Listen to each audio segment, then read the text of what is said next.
man yra sunku padaryti ton, kaip man yra sunku ton, kaip man reikia patirti ton, aš tiek turiu čia daryti, oi, čia užtruks labai daug laiko, čia yra sunku, tas sunku. Taip, tau tas bus sunku, tai užtruks tau labai daug laiko. Jeigu tu taip nuspręsi, tu pasirinki savo realybę.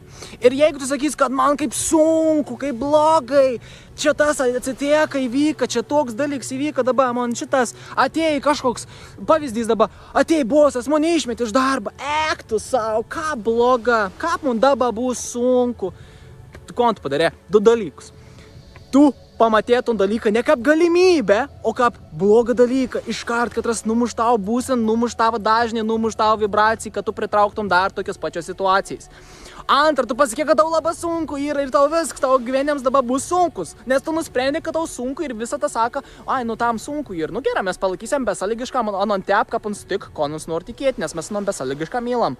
Visą tą tavi palaiko besąlygišką, nesvarbu kokia situacija. Jeigu tu pasakys, kad tau sunku, visą tą palaikys tau, kad tau sunku. Jeigu tu pasakys, kad tau lengva, tu eini per gyvenimą su lengvum, tau tep viskas paprasta ir nors tu iš tikrųjų nežina, kaip yra. Tu gal dar pasąmoniškai galvotum, kad kažkokį iššūkį įvykdyti ar kažkokį ten dalyką padaryti, galbūt sunku, gal lengva, nežinau, bet aš einu su perspektyva pasirinkęs, kad man ir lengva. Viskas, kas tau bus lengva, nes tu pasirinkai, kad tau būtų lengva, tu rasi idėjų, tu rasi galimybių, tu rasi situacijų, kad tau ir vyktų tas dalykas lengvai, kad tu eitum per tą gyvenimą, per šitą iššūkį lengvai.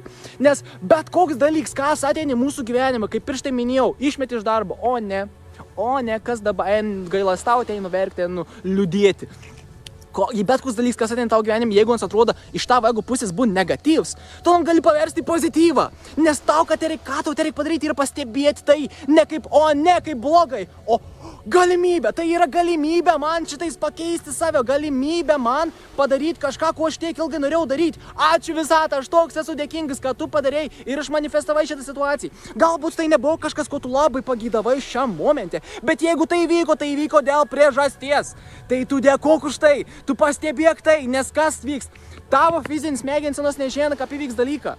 Bet tavo aukštesnys aš, ons žino visko, ons yra kalno viršūnės, visko mata. Ir ons dirigaun tau visko, tau situacijas ir galimybės atsiunt, kad tau būtų geriausiai. Tai nenuvertink tų dalykų, kas įvyka, kas atrodo iš šono, kad blogai. Tai gali būti beprotiškai gera galimybė tau pakilti ir pradėti tą daryti, kas tau yra, kas buvo tau svajonė tavo gyvenimo. Tau yra galimybė tai, pastebėk tai ir padėkok už tai. Taip pradėsi gyventi pilnavertišką gyvenimą, kai paversi negatyvą, katras galbūt nėra negatyvus, į pozityvą.